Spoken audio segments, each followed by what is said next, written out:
All right, we're recording for anyone who wants to, have their video off or anything like that and don't want to have their face in the recording. That's fine.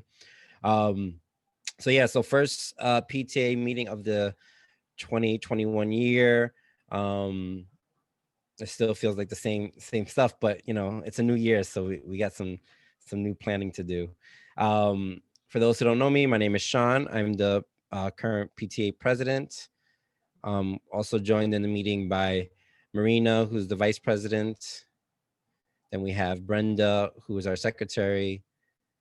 We have Helen, who is our treasurer. We have Darlene Cameron, who you all know, who is our principal. We also have Ryan, who is, I forget Ryan's exact title, but I think it's parent outreach or parent liaison with the school leadership team, SLT.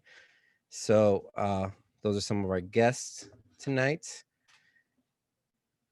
And I shared the agenda in our chat. I'll share it one last time here before we get started. So you can go into the chat, click on that link. If anyone had anything that wanted to add onto the agenda, let me know before we commence. Any final additions there? Anything that we talked about last month that you don't see on there? Sean, I'm just going to add one thing to my principal's report, if that's okay.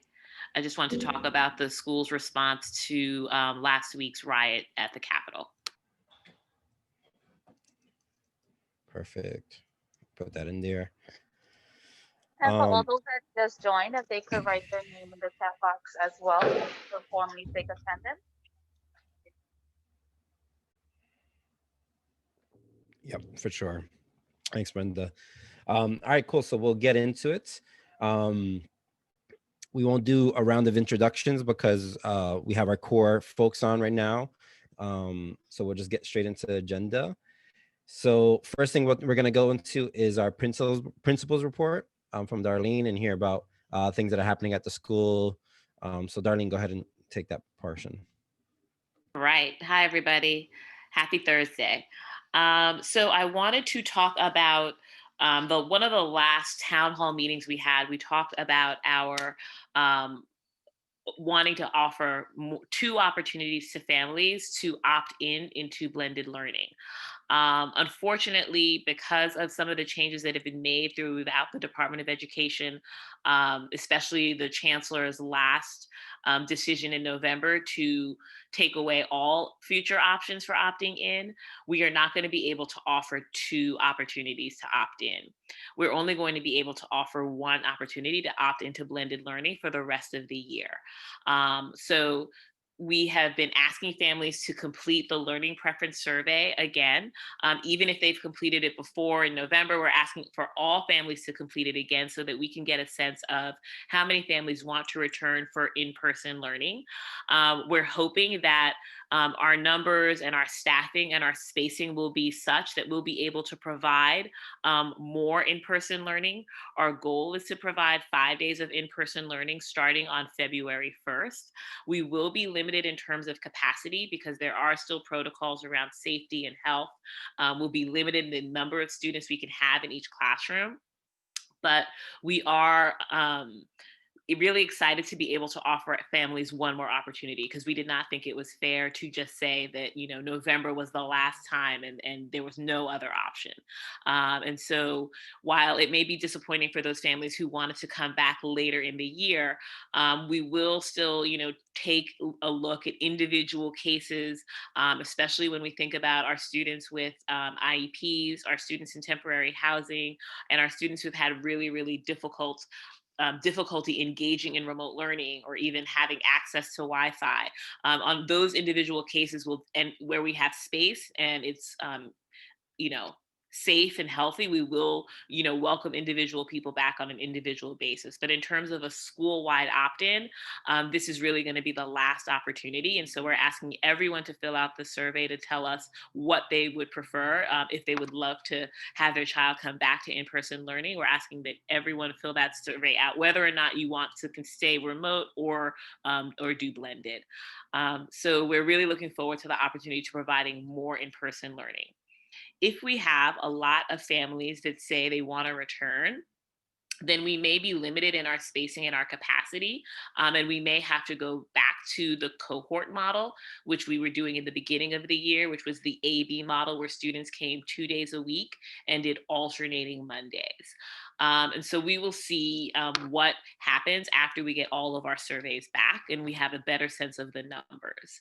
We'll get the survey. The survey deadline is January 18th, which is Monday. So starting next week, Ms. Friedman and I will be able to look at the numbers and figure out how many students are returning. And that will help us to figure out which grade levels will be able to provide more in-person learning for.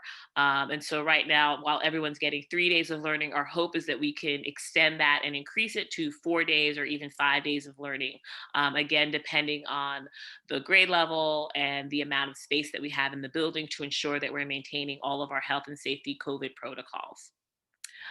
So having said that, I feel like I said a lot. If there was anything that I didn't mention, or if you have any questions, I'll definitely be here for the question and answer session at the end of the meeting. So please feel free to write down any questions that you may have. You could also add any questions you have to the chat. I can keep an eye on the chat and write those questions down for later.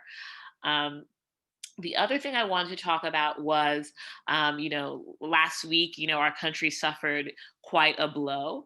And we have been, engaging as a school in talking with, our students about what happened, based on the age appropriateness and what's developmentally right for the ages of our students. But we also wanted to find out from families if they wanted any other extended support around these specific topics. So one thing we were thinking about as a school was if families were interested in having some sort of parent workshop on how to talk to students about either what happened, last week, or how to talk to students about race and racism. We would love to hear from families whether or not that's something that they would be interested in doing. That was one thing that we were thinking about as a school. The other thing we were thinking about as a school was if people would want the opportunity to have a caregiver group, a group of just us as adults, parents and staff, really talking about race and racism in America, and how we can really kind of support each other during these really, really troubling times, and just having a place where people can just talk and vent. I know I've had a lot of feelings over the past week or so, but I've been stressed out since November, really, with the entire election. And so just even having the opportunity to kind of hear what other people think and share our fears, our hopes. I would, just want to know if people would be interested in something like that. And so I just wanted to kind of open that up. And I'm not sure if it makes sense to do a poll or give people time to think about it. Sean, I'll let you kind of decide if you want people to kind of have an open conversation at the end of the meeting or how you want it to go, because I know my time is limited. Thank you so much, Darlene. We do have on the agenda, we still have a couple minutes slated for your portion, so we could do some of that now, and then whatever we don't tackle, we can come back to in the Q&A period. So if anyone had any follow-up questions on the opt-in and the 5-day learning stuff, or if anyone had any thoughts on the collective response that we can have around the DC riots from last week. Anybody want to contribute? I mean, questions or thoughts? Go ahead. My thoughts on the riots from last week. I was very glad that my kid was a star student, not just this year and previous years. I think the conversations with the kids have been hard, but sending her to a school that does like enthusiastically like the Black Lives Matter week of action, and not just like the week that it's dedicated in the DOE, but it consistently, you know, reinforces those concepts throughout the years. Like as young as pre-K, my kid had so many of like the concepts already like in the background that it was a much easier conversation to have. That is that I wasn't having this conversation about, you know, disparate treatment by the police for the first time with her in light of these events. It's something she's already very steeped in. So I guess my only comment here is like, thank you, like to all of the STAR staff and Darlene especially about, you know, getting our kids in these places where like, yeah, these are difficult conversations, but I think about how much harder these conversations would have been if not for like the excellent groundwork that STAR has like set for these kids.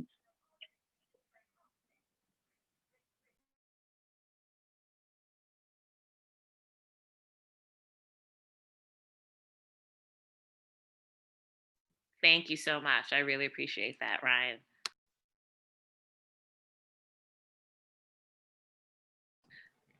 Popcorn sound. Anyone else can jump in if they have any questions or thoughts.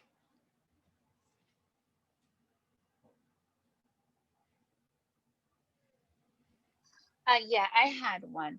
So if there is, would there still be a 5-day, I was gonna say work week, school week, if you have less children? Because I remember in one of the meetings, you said that there were like approximately 70 families signed up now, but only 30 families attend. Would that option be given even if you had less students attending? So our goal is to do 5 days a week. And so if we don't have a lot of people that say they want to opt in, then the people that are currently in person now, we will ask you to come in 5 days a week. The only thing that may stop that is if we have a very large number of people that say they want to return. While we don't have all of the surveys back, we don't have a lot of people right now that are saying they want to come back to in-person learning. And so right now, I do think there are going to be some grade levels that we will be able to say everybody can come back 5 days a week. I just don't want to say anything right now and overcommit ourselves. And so my hope is that there will be some grade levels that do come back 5 days a week, Brenda. I'm just not sure which grade levels right now because we don't have all of the numbers yet. I hope that answers your question. No, yeah, it does. I was just, because I know the kids, I don't know if they eavesdrop, because I know Jahairo mentioned, he was like, oh, we're going to go to school 5 days instead of 3. And I'm like, well, who told you that? Nobody told me anything. So I was just like, I don't know if something was mentioned in school. And I was just like, okay, I'll find out kind of situation. I'm not sure if anything was mentioned in school, but I have to say, our kids are pretty, they're pretty clever. They hear things. So Yeah, so he was ear hustling.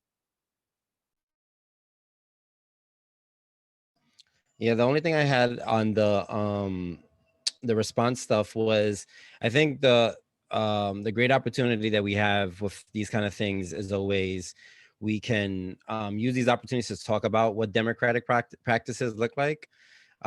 So how the Congress works. What is that place? Where are all these people going? What is activism and protesting and civil disobedience versus what was happening last week? Because I think that was the harder question for me to talk to my child about, like why, because you see Black Lives Matter protests and the brutality against protesters who are just doing peaceful demonstrations, and then it's hard for a child to, I think, separate what the differences were between last week's actions. So I think it's just an opportunity to talk about, like, how our democracy works. And I'm not sure if it happened at the other upper grade levels this past week, but I know in like kindergarten, they didn't talk too much about that. So that would be a cool thing to bring into curriculum. So thank you so much for sharing that. And I guess the last thing I just want to find out is, do people feel like they specifically want the school to provide any kind of specific programming around, for parents, how to talk to their kids about race, or just for families and parents and adults to kind of talk about race and racism in America? I just want to, get a sense if people feel like they need that or not. And I'm open either way.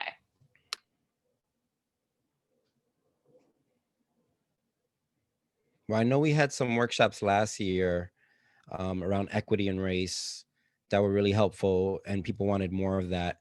So I know for sure on the parent level, there might be interest in that for sure. Okay, thank you.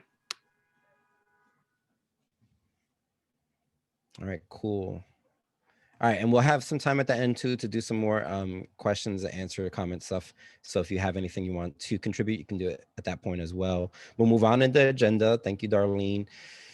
So going into some of the new business. So we talked about it at our last meeting, our Scholastic Book Fair that we were going to have a few weeks back. We postponed. It's going to be happening the first 2 weeks of February. We have received some resources from the Scholastic Book Fair. So that's good. So we can do some basic, you know, outreach, or not really outreach, kind of like signage at the gate for people who are doing in-person stuff. In addition to the resources that we'll share in Class Dojo and all that kind of stuff.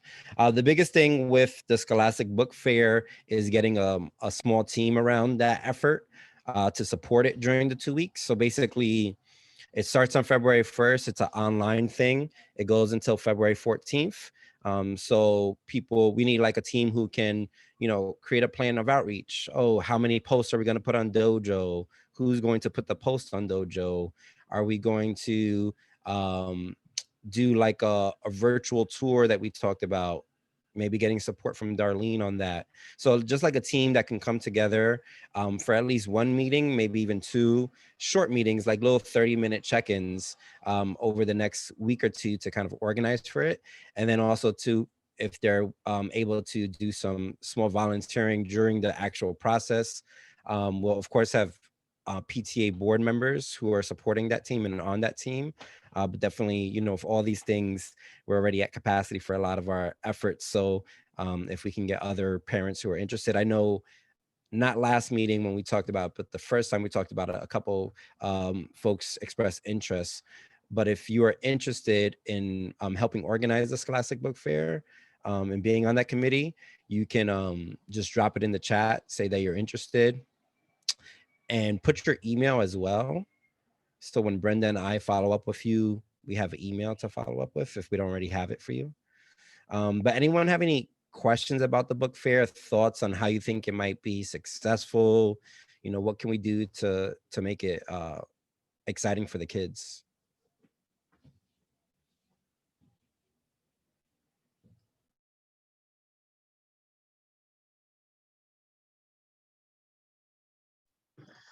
I think maybe like, because I don't know if maybe like an in class, or when the kids are in class, since we're not gonna really do in person shopping, someone kind of show them like virtually how it could look, and how that they could actually come back to the parents and say, oh look, we saw this and we want to do this. But then as well as for remotely, the parents, or I mean the teachers, could actually try to guide the kids like on some sessions as well, to show them how it'll look online too, since now the kids are kind of tech savvy at this point, I'm feeling. I think a lot of it would be promote more independence if we were to show them, and then of course need the permission from their parents. Hey, can we get this book, kind of.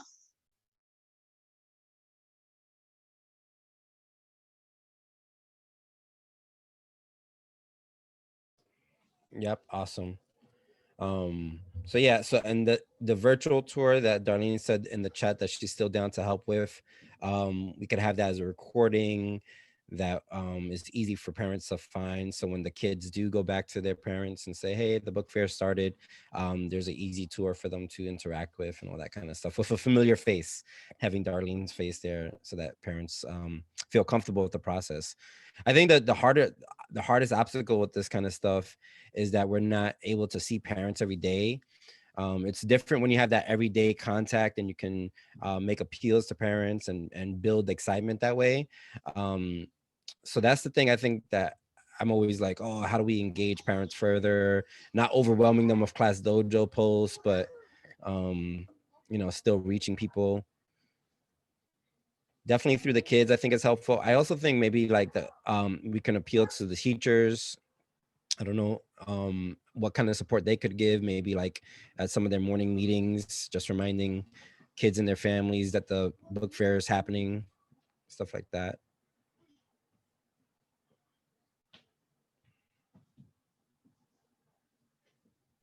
I think Anything we else had for, yeah, go ahead. I think we had discussed during our executive board meeting that we would kind of have a theme for it. Um, Theme that is going to happen, I don't know, like in February or so.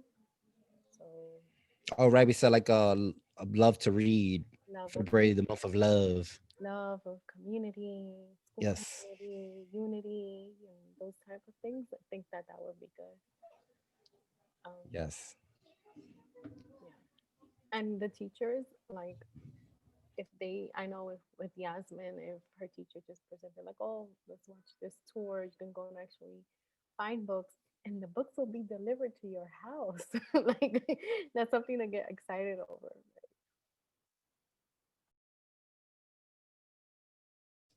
Yep, those are good. All right, cool. So some more stuff for the committee to think about. And then also to Chris reminded us in the chat that linking the book fair to our readathon. So that's the kind of the strategy that we were taking, right? We're doing the book fair in February and then a follow-up of the readathon in March, which was proposed by Dina a few meetings back. So that will be right around the corner, and drawing those links will be good. There's some breaks, right? We have midwinter recess or President's Week, whatever it's called, next month. And then we also have spring break shortly thereafter. So that's always good to get the support for parents. Um, Michelle said in the chat, how about a pre-recorded Zoom message? I think that'd be good. So I can put something together for that. Chris, you were saying something about um, garden stuff since spring is around the corner. Were you talking about like a theme for the book fair being related to um, garden and plants, or are we speaking specifically like like our physical garden in front of the building? Which we do have a garden, and the garden committee is still in operation. If people are wondering, social distancing, of course, but it's still going. Chris said both. Okay, cool. Yeah, yeah. So for the Scholastic Book Fair Committee, maybe thinking about linking it to springtime and seeds and planting seeds, and also to The readathon, if we do a readathon in the spring, it actually might be really interesting also, this idea of the seeds to grow and like you're growing your brain through the readathon. Um, and then since with February, like the love theme for the book fair, I could see like all of those themes kind of working together. awesome. Cool. All right, cool. I think this is a good amount of stuff for the committee to take back. So yeah, so we had one volunteer for the committee in the chat. If you're interested, you don't have to answer now. You can also reach out to us later on and let us know if you're down to help with organizing the book fair. Um, the other thing, the other committee that we need to form is our budget committee. So our budget committee, basically what the PTA budget is like our financial plan. So what do we want to invest in a given year? Like what do we want to spend money on? Do we want to give a contribution to the school to buy some new technology or a piece of equipment? Do we want to support pep rallies by helping hire some professional support, right? Like the light show that happened last year, or like drama shows, like commissioning a local Lower East Side theater project to do a Zoom show for our school, right? So that's kind of things that we can budget for, but also our fundraising. So creating like goals for our fundraisers. Sometimes we just kind of do a fundraiser and we're just like, oh, we hope for the best. But really the way that we should do it is like, all right, our goal is to raise, $300. This is what we have to do to meet that goal. So the budget is a really important tool for our PTA. We weren't able to construct the budget last year because of the shutdowns of the school, and basically our PTA went dormant. So we basically have been working on no budget, which is okay because we haven't had many expenses and we're just kind of trying to get through the season. But the season is probably not finishing anytime soon. So we need to really get creative and figure out, all right, what do we want to do around fundraising? What do we want to invest in? Is there anything like the PTA can do? Can we buy new software to support, STEM projects at the school, stuff like that. So in any case, so what the budget committee does is they come together, they meet, they create a proposed budget that they then submit to us, the larger PTA body, and we vote on the budget. And once we vote on it, then we can start putting some more planning around it. Now, that budget is formed in the end of the year prior to this coming school year. So in May, June, it's made for the following year. And then in the middle of the year, the budget committee comes back together for a second time and creates like a mid-year interim budget, revising some of the stuff from the initial budget, adding some stuff they think might, be needed to be added on. And that gets submitted to Darlene and Jody. I think our deadline is January 31st. Maybe we'll get an extension if Darlene's nice to us. But in any case, so the budget committee would, since we don't have a budget, they'd be putting together like a rough budget from now until the end of the year. And then potentially that budget committee, if everyone's still interested, will come together again in May or June and help create the big budget for next year. So that's a committee that is not what's the word I'm looking for? It's not an event-based committee. It's an actual standing committee within the PTA. So if people are interested in joining that committee, is a pretty cool way to participate in the PTA. Drop it in the chat or follow up with us and let us know. Again, we have our treasurer, Helen, who of course is usually, the treasurer is engaged in the budget committee to support it. But it's always great to have other parents who are not on the board who can contribute to the ideas for that proposal. Any questions on the budget committee and how it works and how it operates? I would just add that the budget is super, super important in that, we always say as principals, our budget shows what our values are. And so having the opportunity and the power to decide how our PTA budget is spent is really a way of determining, what values you have and, what you want to impart in terms of our school.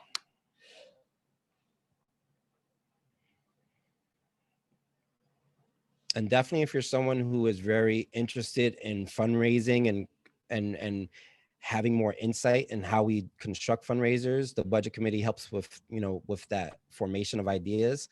Also too, we're a Title I school.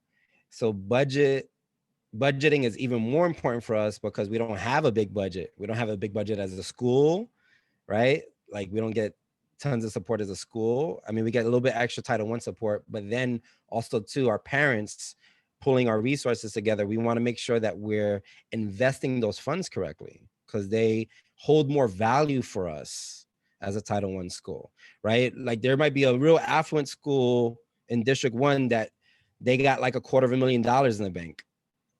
We only got a couple thousand, but our couple thousand probably means more than that $250,000. It means more for our families and our students and all that kind of stuff. So it's a pretty cool way to engage. Let us know if you're interested in the budget committee. We're going to try to organize a first budget committee meeting before the end of January. But we want to see like who is down and what their availability is, and then create the meeting based off of that.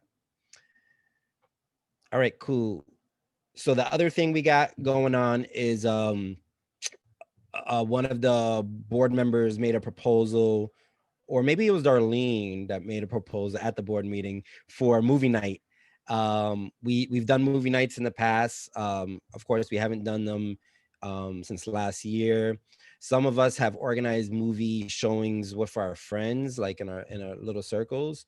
But using technology like Zoom, we can actually broadcast a movie, watch it together, It's a good opportunity for families and kids to sit down by the screen, and we can take breaks in the movies and joke around the movie, intermissions, all that kind of stuff. We can um, figure out maybe like um, parents getting popcorn or something like that. I don't know. We can make it really creative, but it's a good social event um, to get our families together. So we were thinking maybe trying to do a movie night in February. Wanted to see how everybody felt about that. I'm totally down for it. Kids love virtual stuff. They love movies. So I remember we did one with you on our own just to do it, and they keep asking me when we're gonna do a movie again with Kaya, especially after yesterday's little party thing. So I think the kids will love it.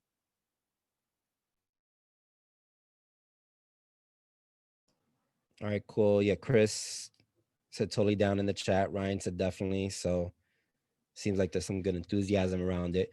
Um, so yeah, so what we usually do with the movie nights is we put out like a poll of like, these are the 3 movies to choose from.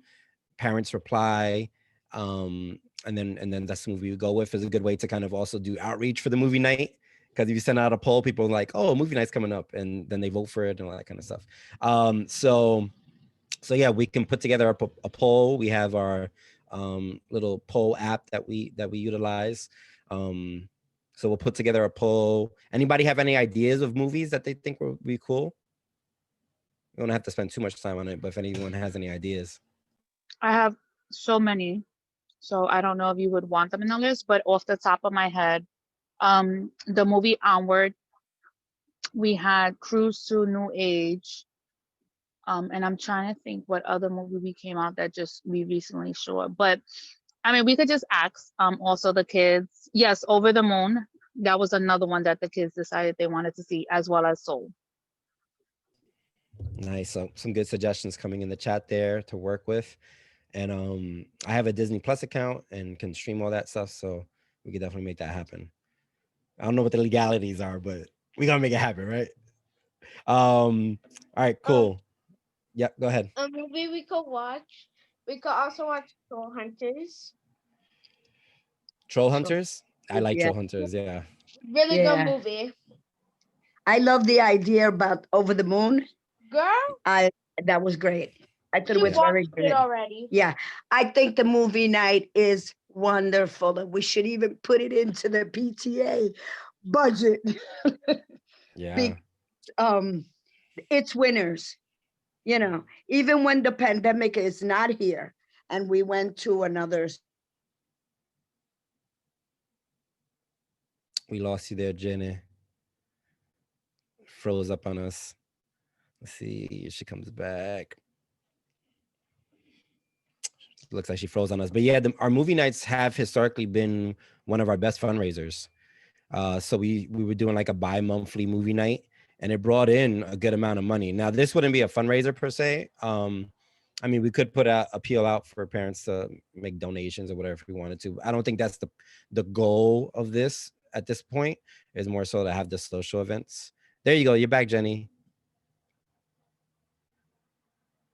Let's see if she can get unmuted there. So yeah, so maybe we could work it into like a monthly event. Yeah, go ahead. And We hear another you. we could watch that just came out on Disney Plus is Soul.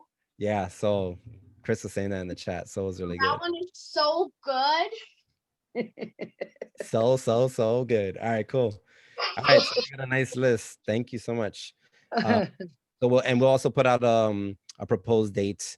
I think we just gotta look at the February break and work it around that. Um, all right, cool. The next thing on the agenda is we've talked about our readathon already, so that's going forward. And our next PTA meeting, we should definitely put together like a little working group around that. But the other thing we were trying to investigate is picture day. So we talked about it a couple meetings ago, trying to get a picture day. What would a picture day look like during a pandemic?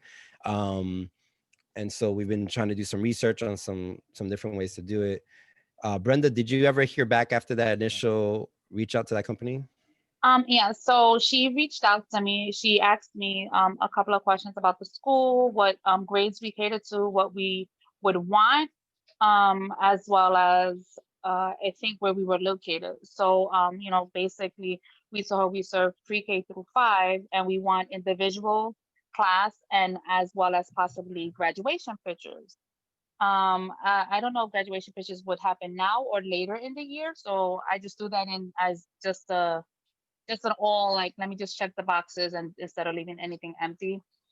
She did get back to me and she did say she assigned a associate within the Manhattan, and that associate is supposed to get back to me. So I'm just waiting for the Manhattan associate to get back to me regarding the picture. And would it be like them like would be sending them pictures? Would they what would it look like? So we would have to figure out we would have to definitely have more in-depth talk with Miss Cameron about assigning time slots and if people would have to enter the building or if we would have to take pictures outside because they do come with the backdrop and it's just interchangeable. So as long as the kids come in, cooperate, the pictures are less than I want to say maybe like 2 minutes, maybe a little more for the little ones if they can't really sit still and pose correctly or whatever. So it would have to probably be somewhere that people could come in and out the building safely.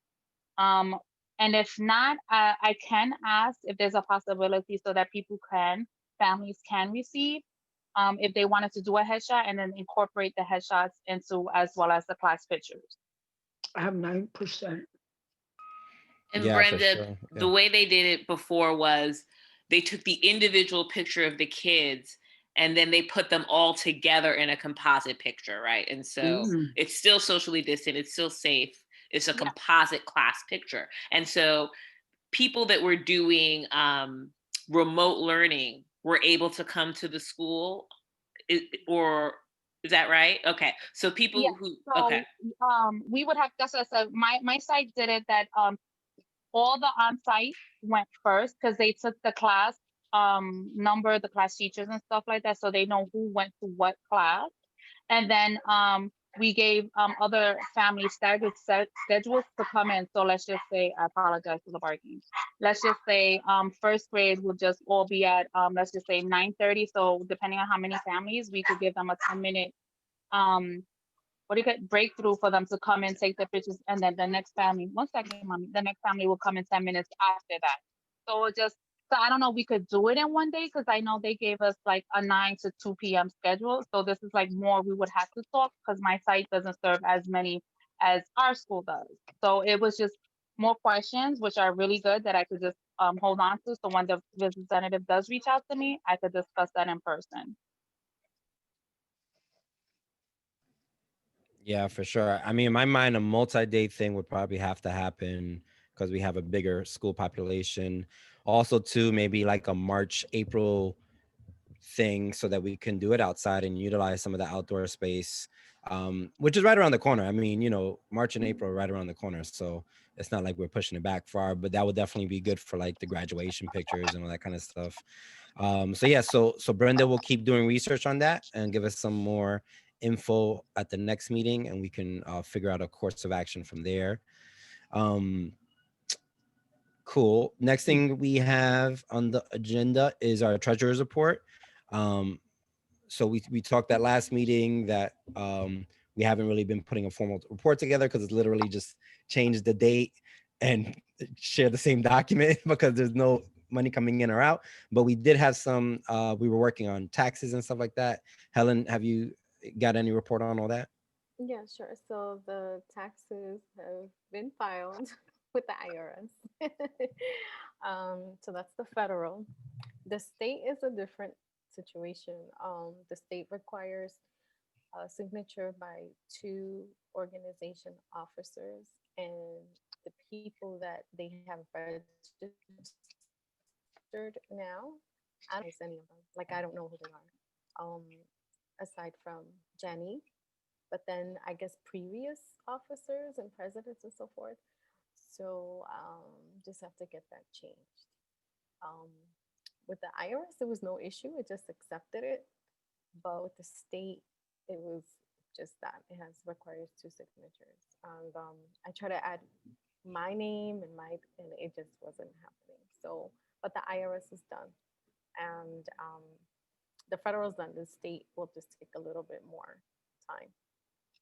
I just like I try to do it manually, but since I'm not the primary person, it's someone whose name I don't recognize. I have to contact them in order to have them do it. I can't remove that person.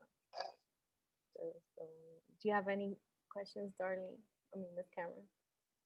I guess I'm just wondering what's the name of the person who's there, and if you do you understand the process for getting your name there or Yeah, and replacing that?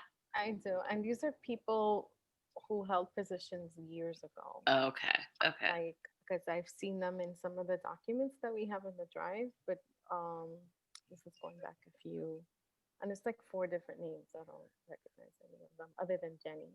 Well, let me know if there's anything I can do to help you with going through that whole process. Okay, I will. All right. Okay, awesome, Helen. I know we're not doing it tonight, but did you have any thing you wanted to share with parents about Title One PAC meeting possibly happening next month? Because you also are Title One PAC chair, which is separate. We're not mixing up the meetings. Right. So just a heads up that um, after next month's general PTA meeting, we will have a Title One meeting, and the general our meeting will be adjourned. We don't have to get on a different call, but then we'll just start the following meeting, and it'll be quick. Like I'll run the meeting, and then um, that's about it. And I know Sean had mentioned that we'll make the PTA meeting a little bit abbreviated so that we'll be able to get both meetings in a short amount of time. Right. So what I plan to do is just to read the minutes for the SLT, all the minutes, and then just yeah, and then I guess I'm much abbreviated, and give people time to talk and ask questions and so forth. And Title One is the funding that our school receives from the federal government. It's a small amount of money that families are entitled and to decide how to spend that money. And so Helen, as our Title One chair, will help us and lead us in figuring out how we want to decide to use that money. And when I say we, I mean you as the PTA and all of our families. Right. I was yeah, my training today was also I'm feel very confident in being able to guide, right, and ask questions and answer questions and so forth regarding Title Awesome. All right, cool. So yeah, and that our next general meeting is February 2nd. Mark your calendars, February 2nd at 5 p.m. And so then it'll be followed at 5:45 or 6 by our Title One meeting, our first Title One meeting of the school year. All right, cool. Next report from the SLT, our school leadership team. We got Ryan here. Ryan, what's your title now? I don't really know. PTA liaison, something like that. There we go. There we go. Yeah. So you're our guy. You're our guy. Okay. Yeah, okay. yeah. I'm the guy that I guess comes to these things and lets you know what's going on at SLT, and then I go back to SLT and let them know what's going on at PTA. So, whatever you want to call that is what I'm doing, I guess. It might have had an official title that I forgot to write down. In terms of what's going on at SLT, Dr. Cameron, it's officially doctor now, right? Dr. Cameron went over a fair amount of that earlier. It was about the parent survey and talking a lot about how we could get more in-person schooling to more families, sending the survey out there. The other thing, we're always working on the SLT is the CEP. And our CEP goals and the metrics by which those goals will be evaluated. The SLT is approaching that a bit differently this year, it seems, from my previous experience. So in the past, it's about we look at our goals, and those goals might be increasing the number of students who are reading on grade level, who are on math, it's sort of about like the academic standards, which sort of doesn't seem to be a good fit for this year that we're in. So this year, what we're measuring or we're attempting to measure is children's attitudes about school subjects and their confidence levels in it. So it's, how confident do they feel as a reader? How confident do they feel as a mathematician? So we've developed, the teachers have developed a survey that they've given to, I think, most of the kids now, to sort of assess their scale and their confidence and their abilities on a 1 through 4. So it's not actually assessing if they're on grade level, it's really how they feel about the work they're doing. And so our goals throughout, math and reading have shifted to be increasing students' confidence in their abilities as opposed to increasing, the percentage of people on grade level. So that's basically what we've been doing in SLT this past month. Awesome. Thanks so much, Ryan. And yeah, and I know many of you who are on this call also participate in SLT meetings, which is great. So for those who don't, though, just know that the SLT is also a body that brings teachers and parents together. And so we always want to have equal representation of parents at those meetings. Just so that we can make sure it's a good, healthy, collective thought process. So thanks so much, Ryan. And now we'll open up the floor. We'll spend the last 10 minutes or so here for any final questions, answers, comments, thoughts, proposals, anything like that.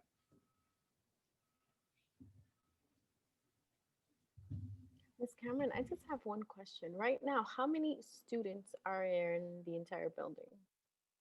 So right now we have 70 students that are supposed to be coming to in-person learning, but we have found that on any given day, we have a lot of children that they're not absent, they just do remote learning instead.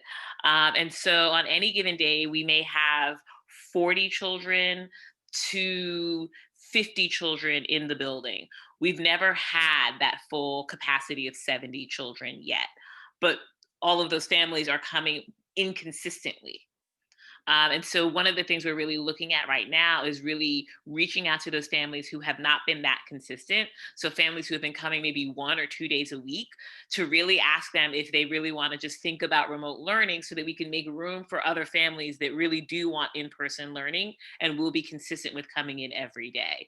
And so that's why we're taking the next week to look at our current attendance, who's coming to school, who's not coming to school, and then we'll be able to figure out how many more children we can welcome and how many more days we can increase the number of days of learning. Once a family decides to come in and do in-person learning, if they don't come to school for 2 weeks in a row, unfortunately, we have to tell them that they have to go to remote learning. So that's another metric that we'll also be looking at. Or if there are families who don't come for 2 weeks in a row, then we kind of have that, that crucial conversation with them around, do you think in-person learning is the best thing for you? Or do you think remote learning may be, may be better for you and for your family? So that's kind of how we're looking at it right now.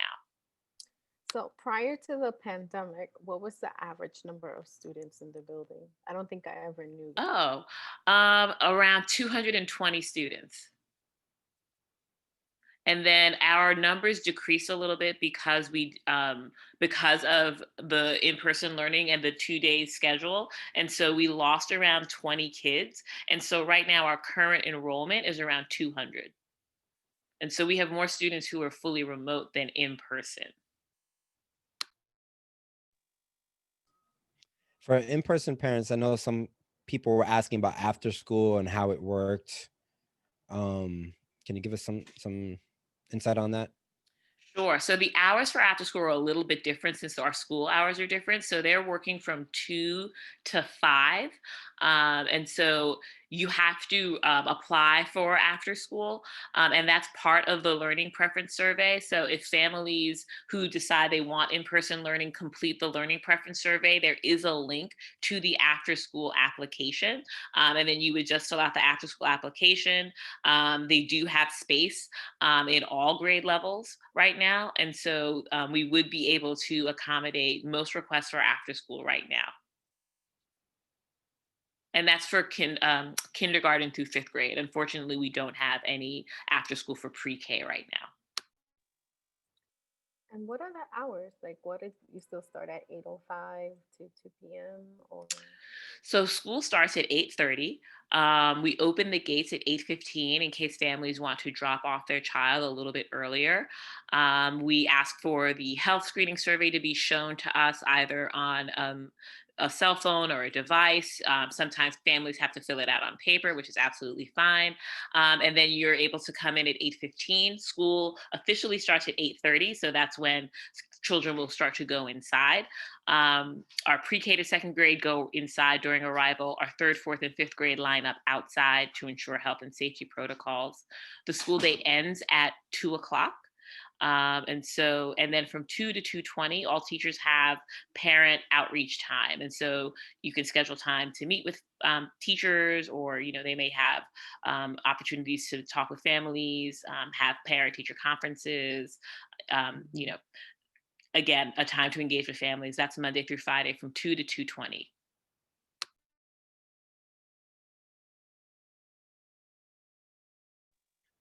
I have a question, but it's not really related to. It is kind of related to school, but not really. So I know the other day, since I'm not really the pickup person for my own children, I was still under the impression that pickup time was at 2:30.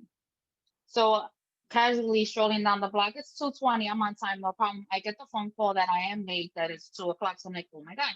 So is there anything like if we wanted to do for appreciation for the teachers, can we send like a bag of donuts, pot of coffee for you guys if we wanted to, since we can't really do in person? And I do really feel bad that I had those teachers there past 2:20. So thank you, first of all. That's very, very sweet of you. I really, really appreciate that. I don't know how comfortable people are feeling right now about, donuts and coffee. Although, again, like for us, that's part of our job to have kids stay late. And so these things happen. People get stuck on the train, people get stuck in traffic. So please don't worry about it. It really, really is not a problem. But we really, really appreciate that. I did something in terms of, like, I usually buy the teachers gifts and things, but it's been a little weird with COVID right now. And so for this particular, holiday gift, I gave them all a plant because I felt like, there can't be any like bad germs with plants. And so I'm not sure like how to support the teachers. I almost feel like individually wrapped candy or something, but things are like individually wrapped, I think might be the best course of action. Okay, perfect. All right, cool. We're about to end here. One question I had actually for parents, but even more specifically non-board members, we're always trying to figure out what are good ways to, during this virtual time, make our meetings engaging and getting people to their meetings. It's always hard to do that. Anybody have any thoughts, things that they'd like to see in the PTA meetings, things that we can do better in terms of outreach? Any feedback, any thoughts from members?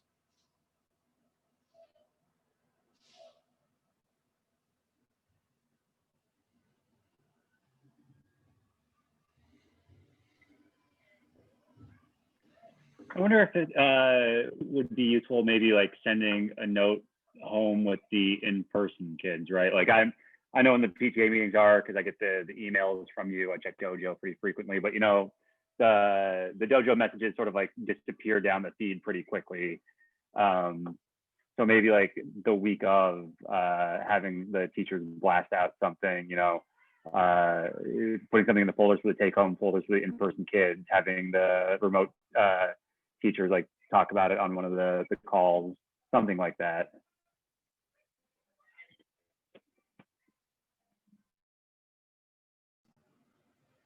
For sure. That's a great idea. We did that usually last year. We would send out a physical copy in addition to other outreach. We hadn't done that practice because of COVID, but I think yeah, we have a good enough of student base now that we can maybe start thinking about putting some flyers in kids packs and stuff. I don't know what the process is at the school at this point, but we can figure that out. can definitely backpack anything. Anything in terms of the format of our meetings? Do you want to see more open conversation? Do you want us to have thumb wars live? Me and my child, like what's gonna make it more entertaining? I'm being silly with that one, but anything I can think about in terms of the format. I'm wondering if maybe we could rotate some of the hours that the PTA is on. I don't know what the attendance rate is, but maybe people feel kind of skeptical when they're in transit about putting on a phone or hearing a PTA, and maybe and extending it for a little while, like maybe an hour later. I don't know. Maybe that'll make a difference. Again, I don't know what the attendance rate is, so try. Yeah, for sure. Yeah, we're always playing around with the different times to have the PTA meetings. We did that poll earlier in the year. Maybe we can do another poll now that we're in a new year, new season, new circumstances. We can put out a revised poll. I think attendance has been pretty good. We've been hitting quorum at all of our meetings, but definitely we're always looking to get more people. So yeah, maybe we could put out another poll, see if there's a change in people's desired time.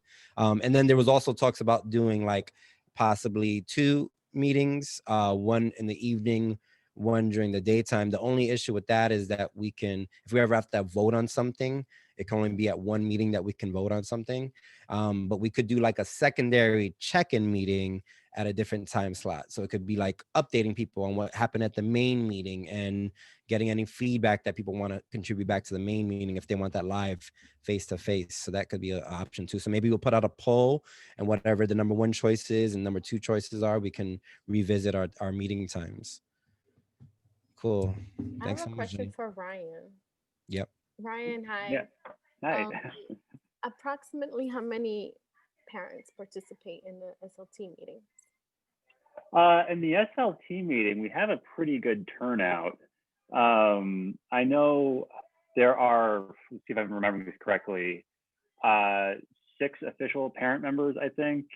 And out of the 6 official parent members, there's generally about at least 4 of us on any given SLT meeting, like at a minimum. So it's, yeah, we have in terms of the people that are, supposed to be there, most of us are there. So yeah, like anywhere between like 4 and 6 parents at any given SLT meeting, I think is what the turnout is.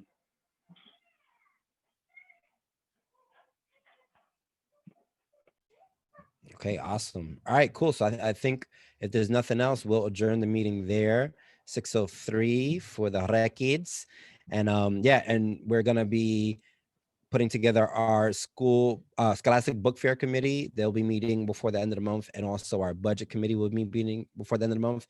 And then of course our next general meeting again will be on February 2nd at 5 p.m. We'll stick with that time for next meeting, and then we'll revisit in the spring for maybe a new time slot. We'll have a great night. Thanks so much for coming on, and we'll talk soon. All right, thanks, Sean. Be safe, everyone. Thanks, everybody. Have a great night.